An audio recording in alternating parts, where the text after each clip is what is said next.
Hello everyone, welcome to my channel. आज का topic है economics.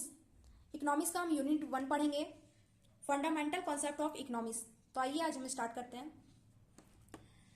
Fundamental concept of economy यानी कि अर्थव्यवस्था की मौलिक अवधारणाएं।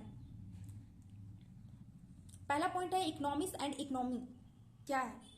ये दोनों वर्ड को हम समझेंगे कि जो इकोनॉमिक्स है उसे हम अर्थशास्त्र कहते हैं और इकोनॉमी को अर्थव्यवस्था कहते हैं। हमारे देश में लिमिटेड रिसोर्सेस है जिन्हें और हमारे देश में लोगों के अनलिमिटेड डिजायर है।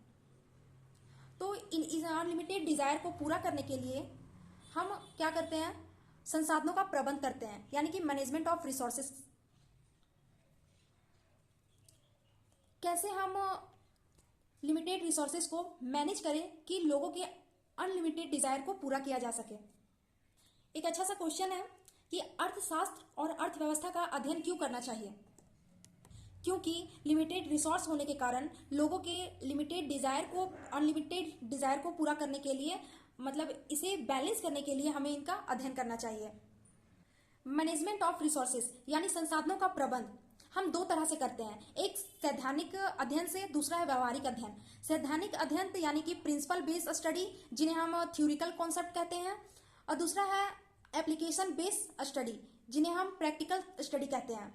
ठीक है, तो जो हम लोग थ्योरिकल कॉन्सेप्ट होता है, जो थ्योरी कॉन्सेप्ट को हम लोग समझते हैं, पढ़ते हैं, उसे हम इकोनॉमिक्स कहते हैं। ठीक है, और जिनमें हम प्रैक्टिकल स्टडी करते हैं उन्हें हम इकोनॉमिक कहते हैं।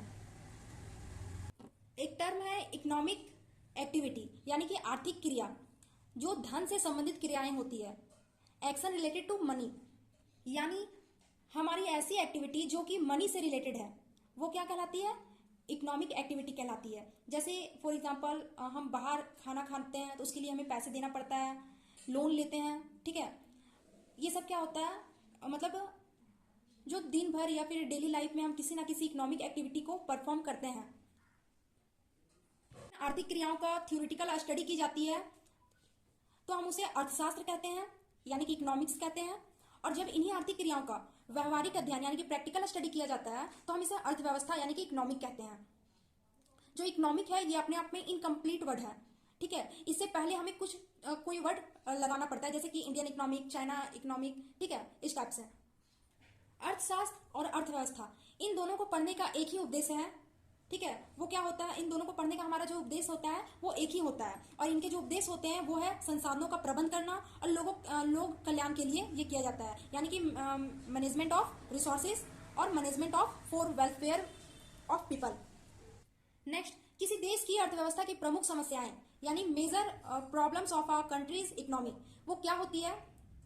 तो हम 2 पॉइंट यहाँ डिस्कस करेंगे। एक है संसाधनों का अभाव, सेकेंड है उचित आवंटन की कमी यानी कि lack of resources, lack of proper allocation.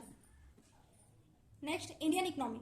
Indian economy क्या है, तो जो इकोनॉमिक है वो अपने आप में क्या है, एक इनकम्प्लीट वर्ड है।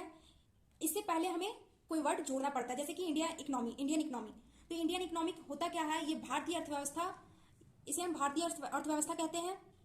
तो हमें पता चलता है कि किस चीज का इसमें प्रैक्टिकल स्टडी करना है। इनमें हम लोग क्या स्टडी करते हैं, जैसे हमें बैंकिंग सिस्टम के बारे में पढ़ना हो तो हम इंडियन इकोनॉमिक, अगर हमें इंडिया का बैंकिंग सिस्टम के बारे में पढ़ना होता है तो हम इंडियन इकोनॉमिक पढ़ते हैं। ठीक है, इसके अंदर हमें पता चलेगा कि बैंकिंग देश के, हमारे जो देश है उसका बैंकिंग सिस्टम कैसा है। और इसमें हम मॉनेटरी पॉलिसी के बारे में जानेंगे, जीडीपी का अध्ययन करते हैं, गरीबों का अध्ययन करते हैं, भारत में बेरोजगारी का अध्ययन करना। इन सभी टॉपिक हमें कहाँ मिलेगा, इंडियन इकोनॉमिक में मिलेगा।